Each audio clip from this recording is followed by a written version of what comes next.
Bonjour, bonjour. Un ami m'avait conseillé d'utiliser un trépied pour stabiliser mon image. J'ai emprunté le trépied de ma fille qui dort en ce moment. Alors, elle fait la grasse matinée, elle ne reprendra les cours que lundi le 2 septembre. Bon, alors, je voulais vous saluer en ce début de semaine et puis peut-être vous entretenir d'un sujet qui est intéressant, de multiples titres. On en parle très souvent à propos de notre continent, l'Afrique, mais aussi du monde entier en général. C'est la corruption. J'en parle régulièrement, j'écris souvent sur ça.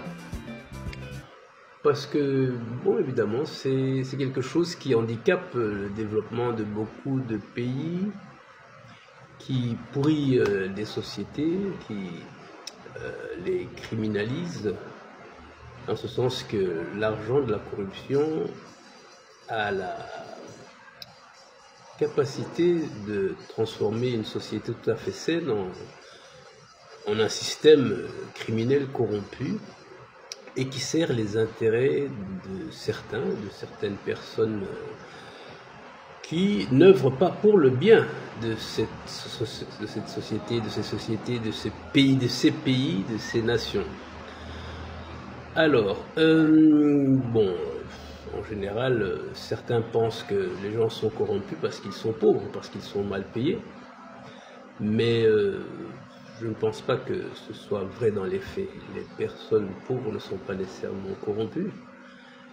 Et les personnes riches ou bien relativement moins pauvres ou relativement riches ne sont pas nécessairement vaccinées contre la corruption. Alors, on parle souvent de lutter contre la corruption, et qu'il faut réprimer, il faut qu'il y ait des systèmes répressifs pour contrôler la corruption, pour réprimer, poursuivre les gens qui sont corrompus. Et le problème, c'est que ceux qui sont chargés de poursuivre les corrompus peuvent eux-mêmes être corrompus. Donc, on n'est pas sorti de l'auberge avec la répression simple.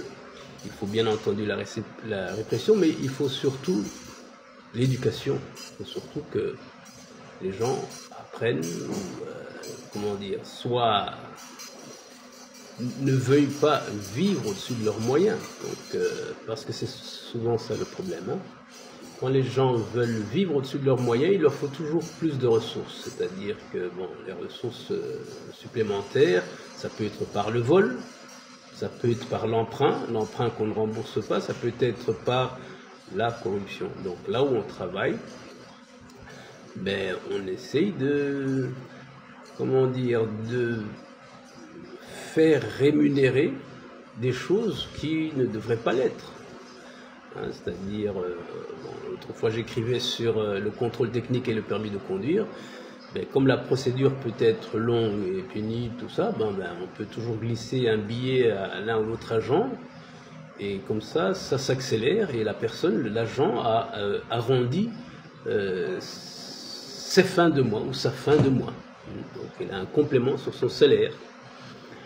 Je disais donc que je parlais de vivre au-dessus de ses moyens. Bon, évidemment, si par exemple on gagne 100 000 francs CFA, mais qu'on a un train de vie de 200 000 francs CFA, il y a un manque à combler. Et ce manque à combler, ça peut se faire de diverses façons. Quand on est fonctionnaire, fonctionnaire de l'État, normalement un service est payé par le contribuable, par les impôts, l'agent est payé pour le travail qu'il fait, mais en accélérant, en facilitant les choses pour les uns ou les autres, il peut avoir un petit billet ou même un gros billet qui va combler la différence dont je parlais, la différence par rapport à son salaire et son train de vie.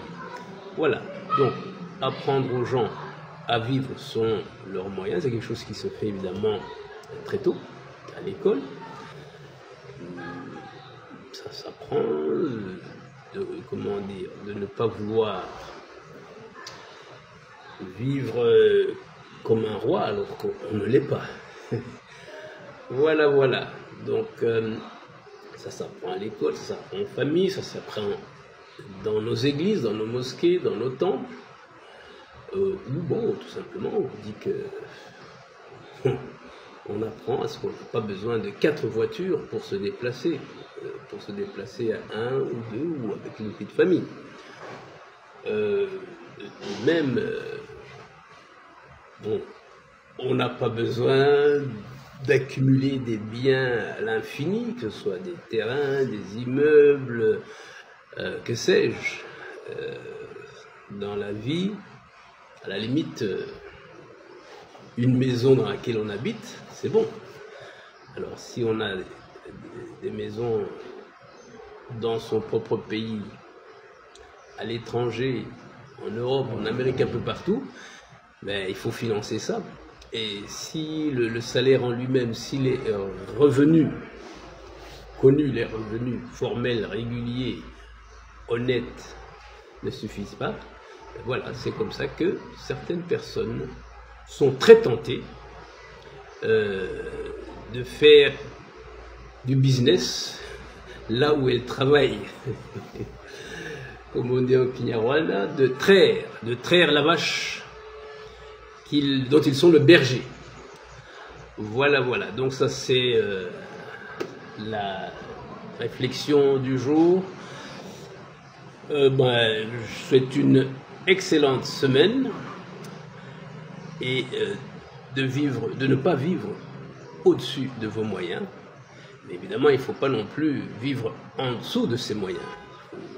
Il faut essayer de trouver le juste équilibre. Et quand les revenus ne sont pas suffisants, c'est vrai que ce n'est pas facile. Ce n'est pas facile, il faut comment les compléter. Bon, ça c'est une autre question dont on pourra parler. Voilà, voilà. Une excellente semaine à tous. À très bientôt.